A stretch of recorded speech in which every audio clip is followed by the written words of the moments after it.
kita bisa tahu nih ya, kekuatan kita. Kalau ngomongin marketing itu kekuatannya di sini, awareness. Kenapa? Karena dengan berkampanye, berpromosi, orang-orang akan tahu produk kita, gitu ya. Di sosial media berapa? Kalau di sosial media enak, berapa orang yang view kita bisa tahu, ya kan? Berapa orang yang like kita bisa tahu, gitu ya. Nah itu kayak enak di sosial media bagusnya gitu. Tapi balik lagi ya, ini kolaborasi ya untuk dapat funnel ini supaya bisa berjalan lancar ya. Mungkin kalau misalnya studi kasusnya saya bilang ini Gojek misalnya, itu tidak hanya dilakukan oleh orang marketing saja, teman-teman, tapi juga dengan orang dari itu ya, orang-orang product development-nya Gojek, semuanya ya, semua orang yang ada di yang kaitannya dengan produk itu juga gitu ya. Kenapa? Soalnya kalau di produk digital itu kan misalnya nih, sebelum katakanlah produknya kayak Gojek, itu kan produknya kan gratis, diinstal, ada di mana-mana ya, iklan ada di billboard mana-mana, di TV juga ada, dia iklanin di YouTube ataupun dimanapun sosial media, orang tahu. Terus orang setelah tahu apa yang dilakukan? Install. Setelah install dia akan lakuin apa? Ini loh, install itu acquisition ini teman-teman. Install itu acquisition. Tapi nggak cukup sampai install doang ya, sampai daftar. Karena dia dengan daftar itu, ini sudah mulai berkurang nih orang yang tahu, dari mulai tahu dia daftar juga ya. Itu udah mulai berkurang. Mungkin dari 1.000 hanya 900 yang daftar ya. Dan yang daftar ini itu mungkin hanya sedikit gitu ya, mungkin hanya sedikit ya. Tadi ya sedikit yang 900 itu misalnya ya. Terus mereka akan mendapatkan sesuatu ya, itu kalau kita sebutnya fitur basic ya. Orang bisa melihat di Gojek fiturnya apa, tapi mereka biasanya apa sih supaya mereka akan melakukan hal pertama gitu ya. Kalau di Gojek biasanya apa-apa gratis. Misalnya dulu ya, saya masih ingat tahun 2015 itu kemana-mana Gojek itu harganya 10.000. Saya masih ingat dulu waktu saya tes kesehatan buat kuliah ya, saya berangkat dari Jakarta, Menteng Square sampai di daerah SCBD, itu berapa kilo? Itu 10 kilo lebih banget ya. Itu cuma bayar 10.000. Karena apa? Karena dia ingin orang itu memakai gitu ya, mencoba dulu lah ya, anggapannya free trial gitu ya, supaya apa? Supaya enak nih gitu ya, lama-lama terbiasa jadi habit. Akhirnya sekarang orang nggak bisa kemana-mana kalau nggak pakai Gojek. Orang kalau mau makan harus pakai GoFood ataupun GrabFood dan lain sebagainya gitu ya.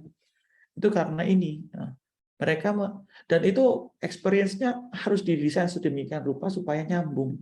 Jadi nggak hanya marketing aja, tapi orang produknya juga harus bikin itu kejadian gitu ya. Diaktifasi ini. Lalu mulailah ada revenue gitu ya. Promonya udah mulai sedikit ya kan. Udahlah. Sekarang harganya naik gitu ya. Mulai ini transaksi biasa gitu. Terus orang ini kenapa kok bisa dia retention? Kenapa kok dia bisa kembali lagi? Ada yang namanya gamification tadi, teman-teman. Di Gojek ya. Tadi kalau saya bilang saya belajar gamification itu, apa sih orang main game itu perilakunya? Satu, nagih, ya kan? Ada keinginan untuk bermain terus ya, berlama-lama di sana gitu ya. Yang kedua, karena mereka puas gitu ya, puas dengan bermain game itu, ada sesuatu yang tercapai gitu ya, dapat rewardnya gitu ya. Di Gojek ataupun di Grab sekarang mulai nih, kalau mereka menyelesaikan trip, ya kan, baik dari itu, tidak hanya dari customernya juga, drivernya juga, kalau mereka menyelesaikan trip 3 kali, mereka dapat bonus, ya kan, dari drivernya. Kalau dulu sempat ya, Bapak Ibu atau rekan itu melakukan transaksi di Gojek, itu bisa putar koin gitu ya, koin nanti dapat poinnya bisa ditukar apa. Nah itu Itu yang bikin orang, wah ini saya pakai ini karena saya dapat ini nih poin-poin gitu ya. Saya dapat promo lagi lebih banyak gitu ya. Dan itu karena semakin sering kita pakai ya, mereka pintar juga tim data analytics-nya. Mereka akan tahu mana pelanggan yang loyal dan royal gitu ya. Nggak hanya loyal ya, yang pakai terus-terusan, tapi yang memakai banyak gitu ya, yang anggapannya ya cost-nya itu ya, long lifetime value-nya dari pelanggan itu sangat tinggi banget gitu ya.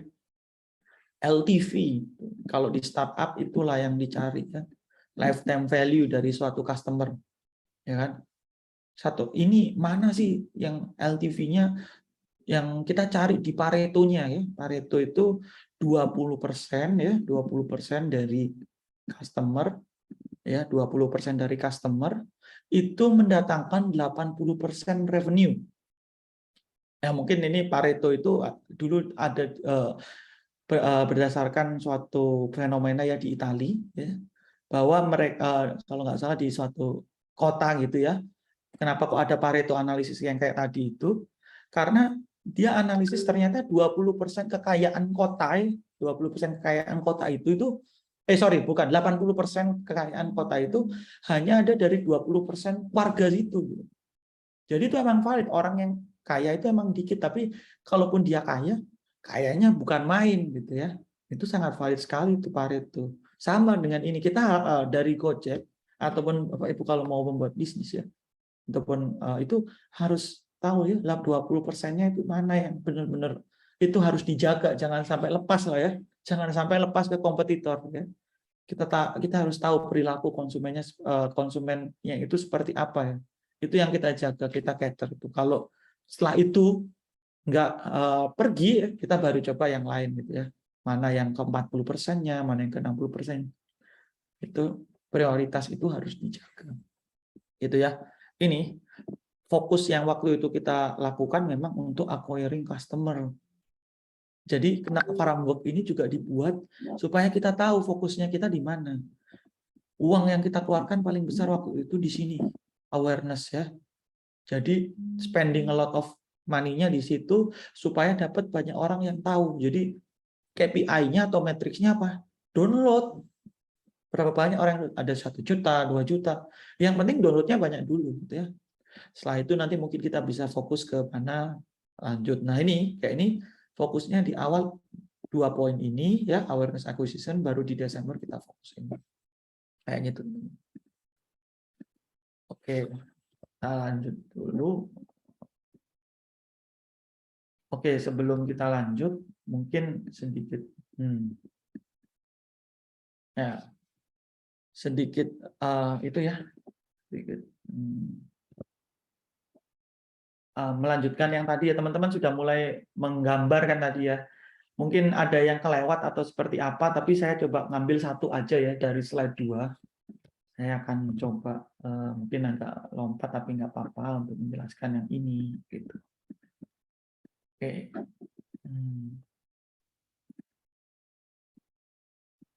Sebentar. Tadi kan sudah di sini ya, rekan-rekan sekalian gitu ya.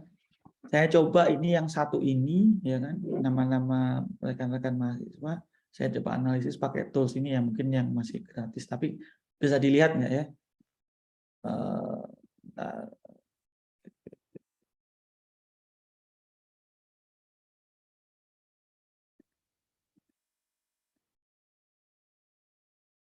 Oke, ini contoh prosesnya ya.